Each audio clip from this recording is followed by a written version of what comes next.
नमस्कार दोस्तों, YouTube channel Ravi LLB में आपका स्वागत है।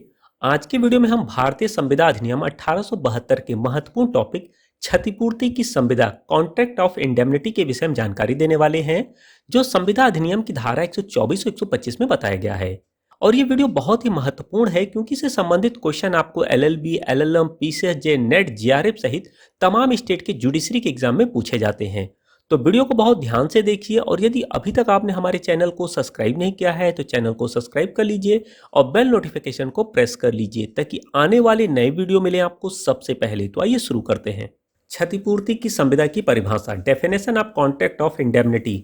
भारतीय संविदा अधिनियम 1872 की धारा 124 के अनुसार वह संविदा जिसके द्वारा एक पक्षकार दूसरे पक्षकार को स्वयं वचनदाता के आचरण से या किसी अन्य व्यक्ति के आचरण से उस दूसरे पक्षकार को हुई हानि से बचाने का वचन देता है, यह वचन क्षतिपूर्ति की संविदा कॉन्ट्रैक्ट ऑफ इंडेमनिटी कहलाती है। क्षतिपूर्ति की संविदा एक विशिष्ट प्रकार की संविदा है। इसमें एक पक्षकार दूसरे पक्षकार को हुए नुकसान की क्षतिपूर्ति का दायित्व अपने ऊपर लेता है, जबकि सामान्य प्रकार की संविदाओं में क्षतिपूर्ति का दायित्व स्वयं पक्षकार पर होता है। क्षतिपूर्ति की संविदा क्षतिपूर्तिधारी इंडेमनिटी होल्डर को होने वाली हानि से बचाने के उद्देश्य से किया जाता है। हानि का घटित होना ही वे सामान्य घटना होती है जिस पर क्षतिपूर्ति की संविदा निर्भर करती है। सरल शब्दों में कहा जा सकता है कि क्षतिपूर्ति की संविदा एक ऐसी संविदा होती है जिसमें एक पक्षकार दूसरे पक्षकार को स्वयं वचनदाता के आचरण से या किसी अन्य व्यक्ति के आचरण से उस दूसरे पक्षकार को हुई हानि से बचाने का वचन देता है। वाहन बीमा क्षतिपूर्ति की संविदा का एक अच्छा उदाहरण है।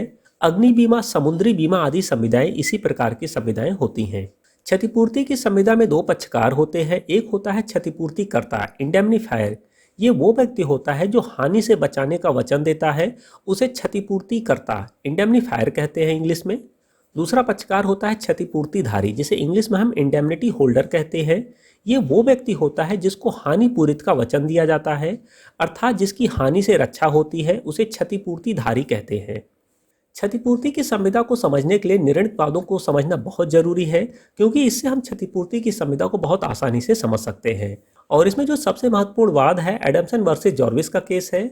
इस वाद में नीलामी करता वादी था। प्रतिवादी के कहने पर उसने कुछ गायें नीलाम कर दी। बाद में पता चला कि गायें प्रतिवादी की नहीं थीं, अपितु किसी अन्य व्यक्ति की थीं, जिसने वादी पर मुकदमा चलाकर पशुओं का दाम वसूल लिया। इस प्रकार वादी को जो क्षति हुई उसकी पूर्ति के लिए वह प्रतिवादी पर वाद लाया। निर्णय हुआ कि वादी ने यह कार्य प्रतिवादी की प्रार्थना पर किया था, इसीलिए उसे यह मानने का अधिकार है कि यदि कोई कार्य अवैध सिद्ध हुआ तो उसे होने वाले नुकसान के बदले में प्रतिकार मिलेगा। इस मामले से ज्ञात होता है कि अंग्रेजी विधि के अनुसार क्षतिपूर्ति की संविदा ऐसी होती है जिसके द्वारा एक व्यक्ति दूसरे को किसी कार्य से होने वाली क्षतिपूर्ति के लिए मुआवजा देने का वचन देता है। वचन चाहे अभिव्यक्त हो या विवक्षित रूप से हो, दोनों तरह से हो सकता है। New India Insurance Company Limited बनाम State Trading Corporation of India के मामले में गुजरात उच्च न्यायालय द्वारा ये कहा गया कि जीवन और व्यक्तिगत दुर्घटना बीमा की संविदाओं को छोड़कर से सभी संविदाएं क्षतिपूर्ति की संविदाएं हैं। इसमें प्रतिवादी द्वारा क्षतिपूर्ति का वचन दिया जाना निरपेक्ष माना जाता है। ऐसे मामलों में वास्तविक क्षति नहीं होते हुए भी वचन का पालन करने में असफल रहने पर भी वाद लाया जा सकता है।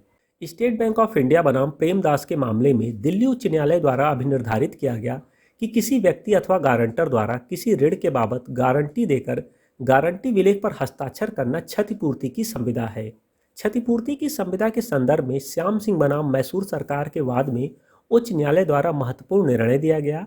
इस वाद में श्याम सिंह ने सरकार से विदेश में 5 वर्षों तक पढ़ाई के लिए स्कॉलरशिप प्राप्त की।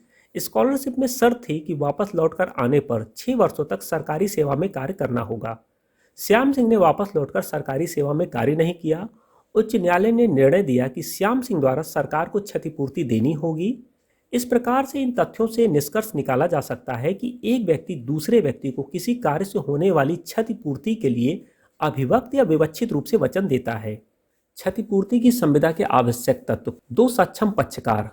क्षतिपूर्ति की संविदा के लिए 2 पक्षकारों का होना आवश्यक है। क्षतिपूर्ति की संविदा में वह पक्षकार जो क्षतिपूर्ति करने का वचन देता है वे क्षतिपूर्तिकर्ता, इंडेमनीफायर कहलाता है। वह पक्षकार जिसके हित में क्षतिपूर्ति करने का वचन दिया जाता है वे क्षतिपूर्तिधारी, इंडेमनिटी होल्डर कहलाता है।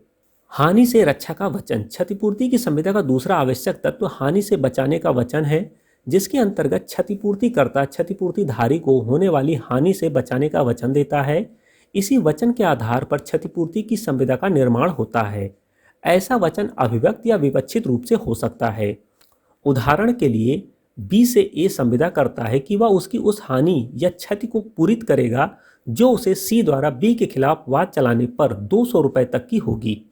हानि की उत्पत्ति स्वयं वचनदाता या किसी अन्य व्यक्ति के आचरण से हुई हो। क्षतिपूर्ति की संविदा जिसमें एक पक्षकार दूसरे को हानि से बचाने का वचन देता है, ऐसी हानि की उत्पत्ति या तो स्वयं वचनदाता के आचरण द्वारा या किसी अन्य व्यक्ति के आचरण द्वारा हो सकती है। इसके अंतर्गत केवल मानवीय आचरण द्वारा होने वाले नुकसान को ही सम्मिलित किया गया है। ये उन मामलों में लागू नहीं होती है जहां क्षतिपूर्ति उन घटनाओं या दुर्घटनाओं द्वारा हुई हानि से उत्पन्न होती हैं जो कि क्षतिपूर्तिकर्ता के या किसी अन्य व्यक्ति के आचरण पर निर्भर नहीं करती हैं। क्या एक बीमा की संविदा क्षतिपूर्ति की संविदा है?